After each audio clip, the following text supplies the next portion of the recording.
telling what I just may do. I've been vibing, minding my business. Throw one up if you can relate to. Said if I ain't got it, I make do. Can't be stuck waiting on a breakthrough.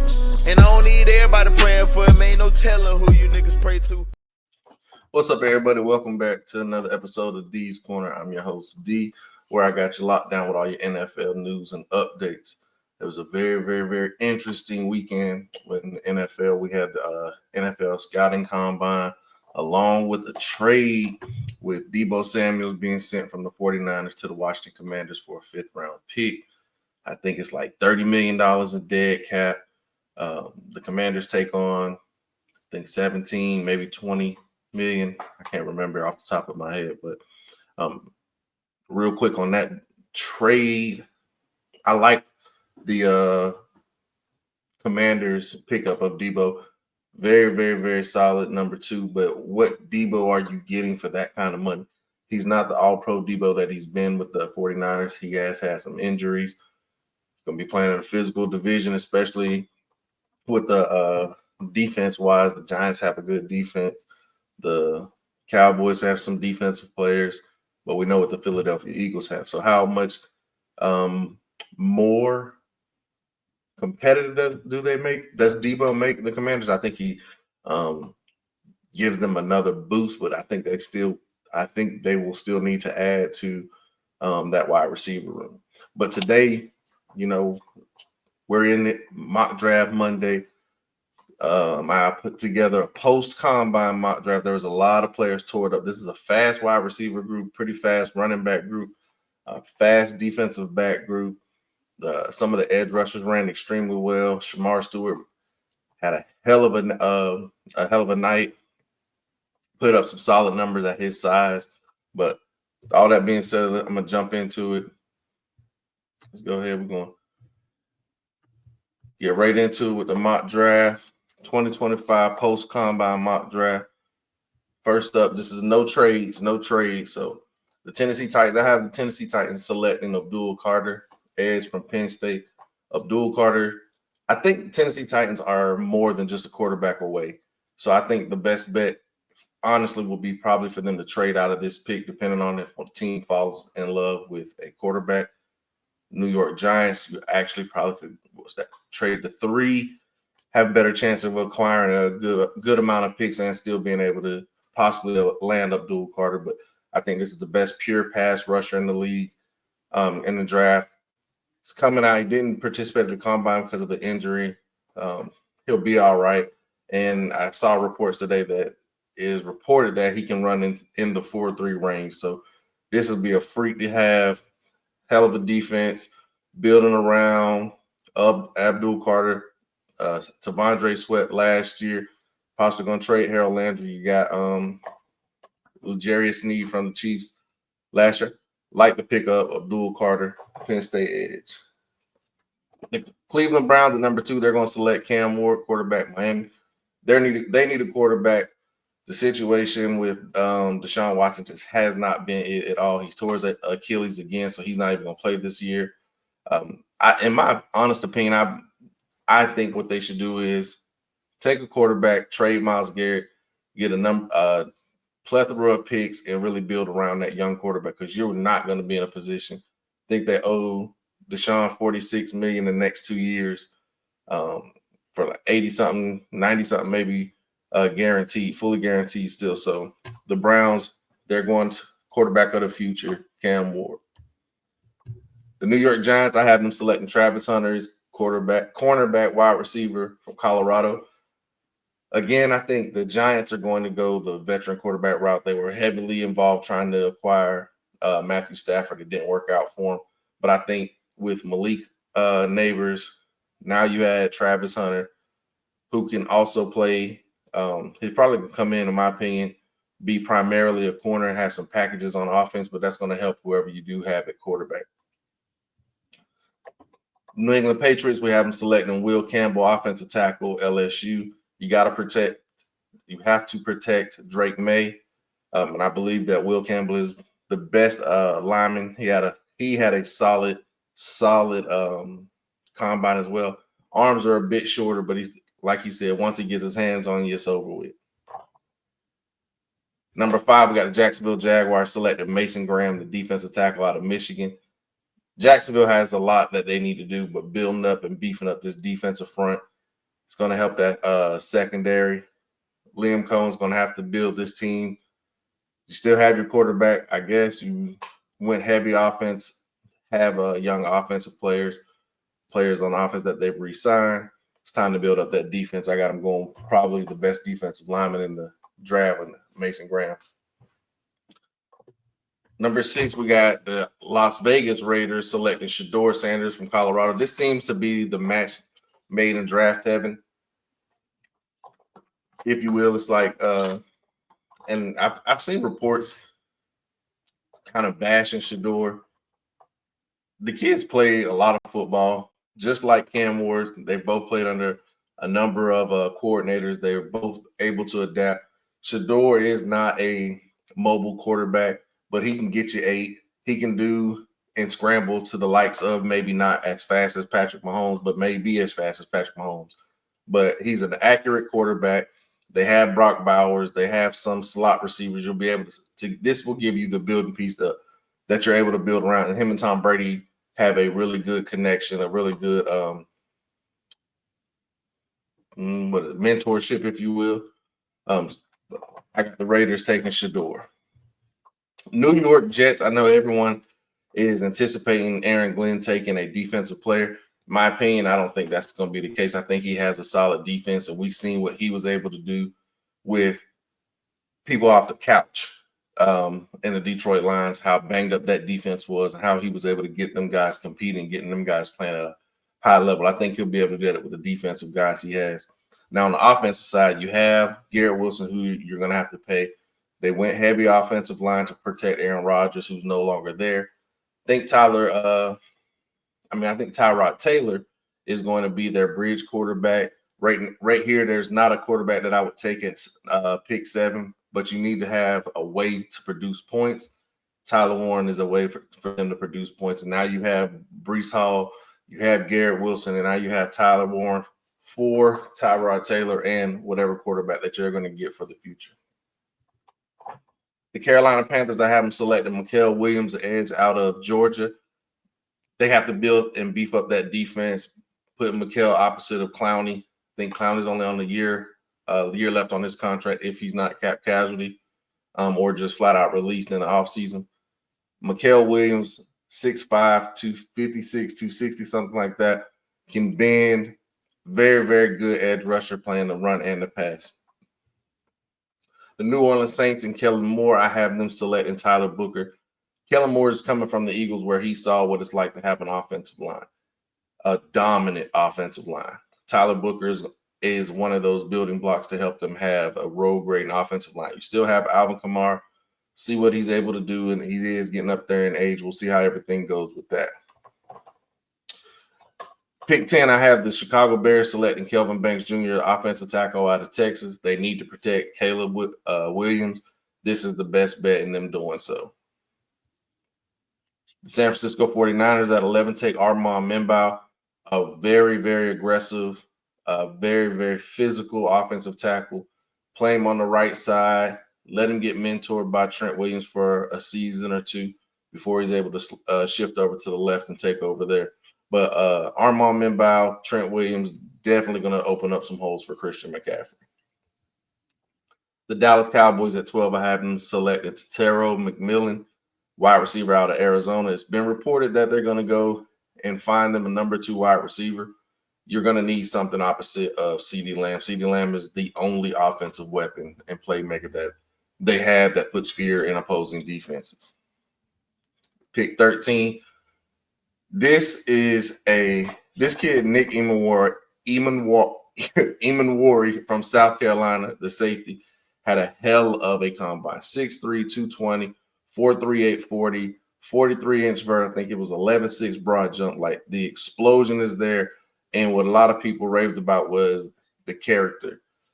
The Miami Dolphins released Kendall Fuller. They're probably going to lose Javon Holland in free agency. Jordan Poyer was on a 1-year deal, and he's up there in age. Nick Emmanwori pretty much replaces all 3 of those players. He's able to play the slot at his size.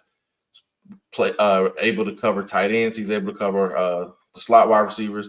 He's able to drop and play single high. He can cover half the field.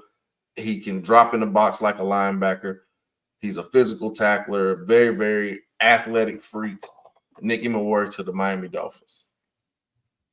This leaves Will Johnson to the cornerback from Michigan at 14 to the Colts. The Colts need secondary help. Lou Anarumo is, since his time in Cincinnati, has seemed to have always drafted Michigan defensive backs. He keeps the trend going in Indy.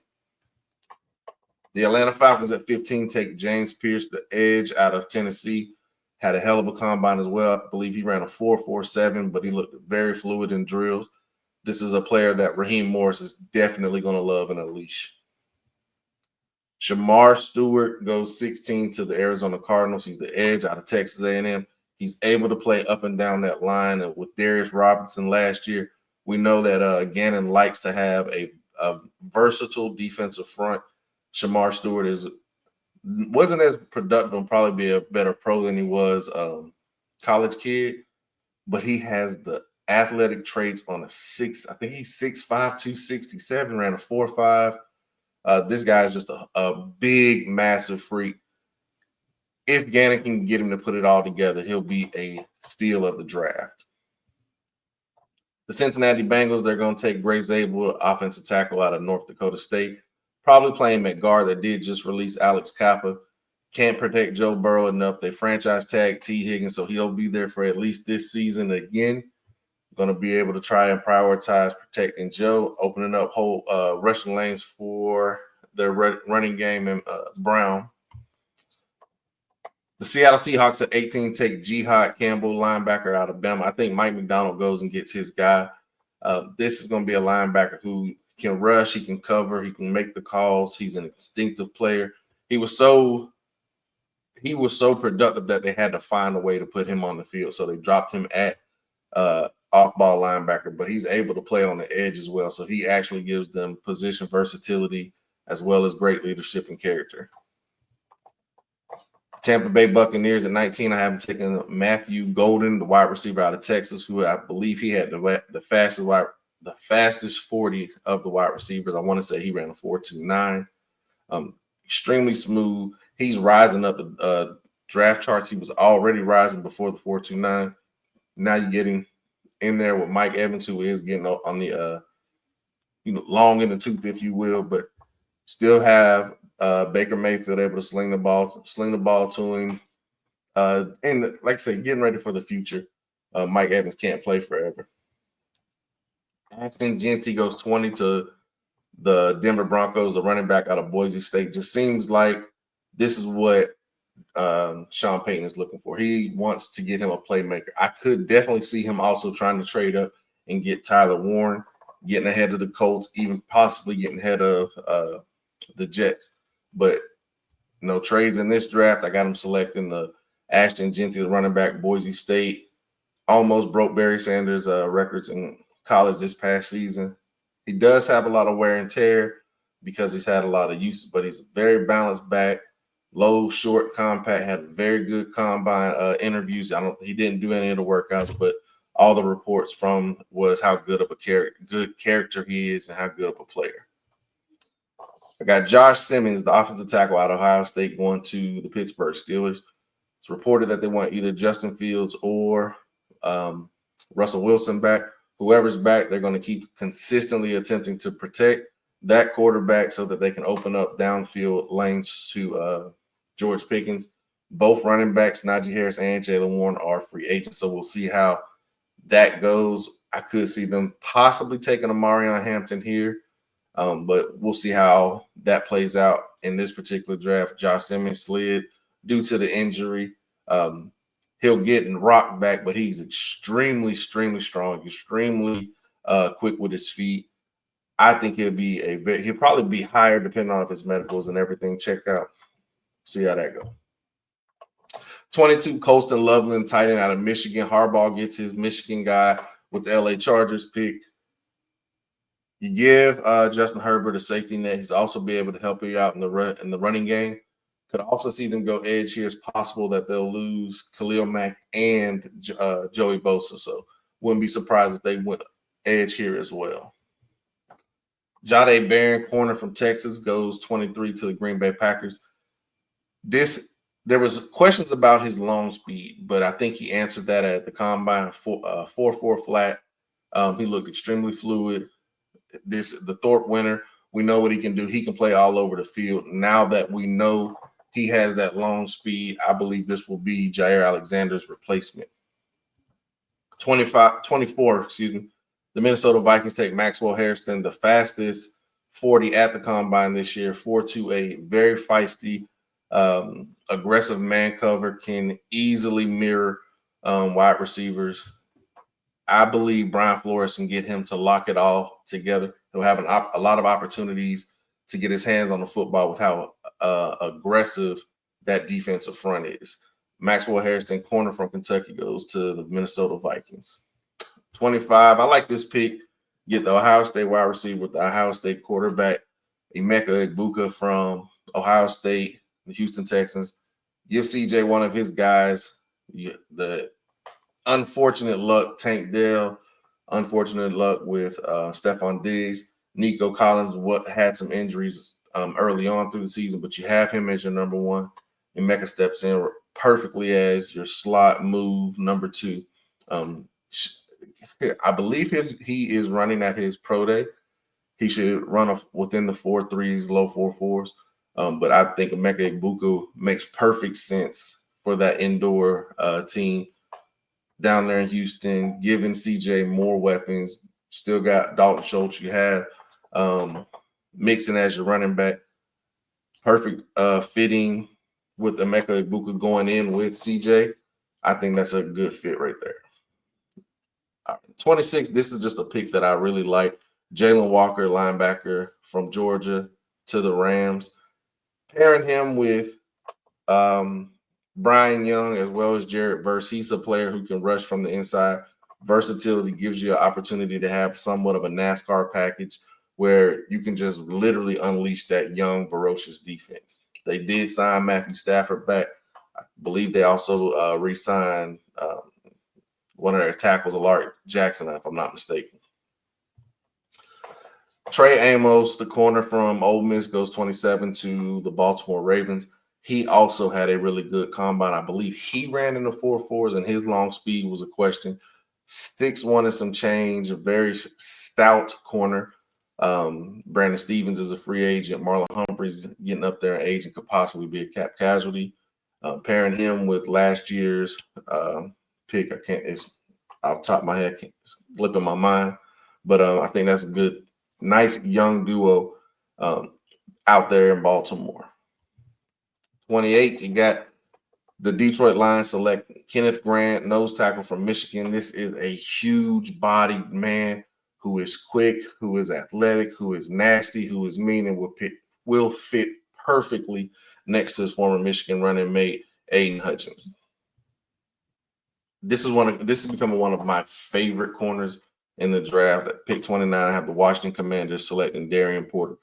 Like I said at the beginning of the video, they already traded for Deebo Samuels. There's no need to reach here at wide receiver with how fast and how vast this is, wide receiver group is.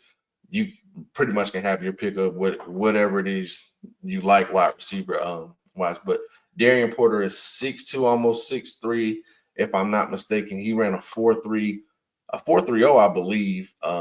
Looked extremely fluid in the drills. This is one of the guys that Dan Quinn can build around. They traded for Marshawn Lattimore, who right now will be your physical number one, giving Darian Porter a lot of opportunities to get his hand on the football. Former wide receiver. This is a guy who I love in Dan Quinn's scheme. Malachi Starks goes 30 to the Buffalo Bills. They need safety help. Their safeties were not good at all last year.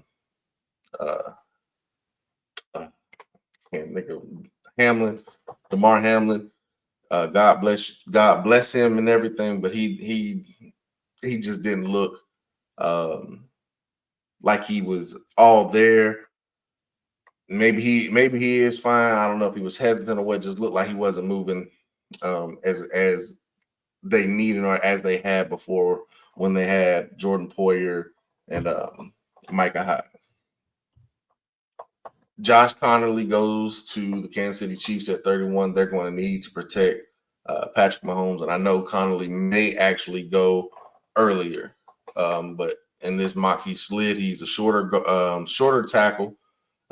They tagged Trey Smith. They're going to need some blindside help, and I wonder if they attempt to make a move in free agency, depending on who's out there.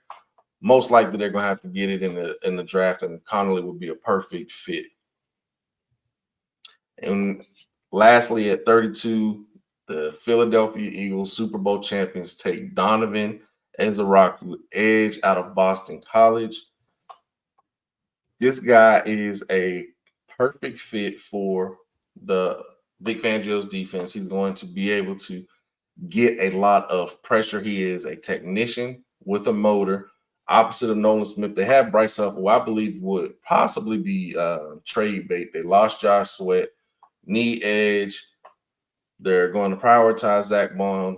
More than likely, they're going to be able to keep him. They do have a lot of defensive line depth. Brandon Graham could be gone, but Ezaraku to the Eagles is a perfect fit, in my opinion. But that is my post-combine 2025 mock draft. I'm going to have one coming every Monday, mock draft Mondays. Please do me a favor, like, share, and subscribe. Y'all have a good one. And remember, we got you locked in here at these. Spazzing on the beat, they think I'm crazy. Got it under control, babe. You don't want smoke, all you see is the same. LB tapping, keys and making waves. Ay. Step back, keep your distance. Ain't no telling what I just may do. I've been vibing, minding my business. Throw one up if you can relate to. Said if I ain't got it, I make do. Can't be stuck waiting on a breakthrough. And I don't need everybody praying for me. Ain't no telling who you niggas pray to.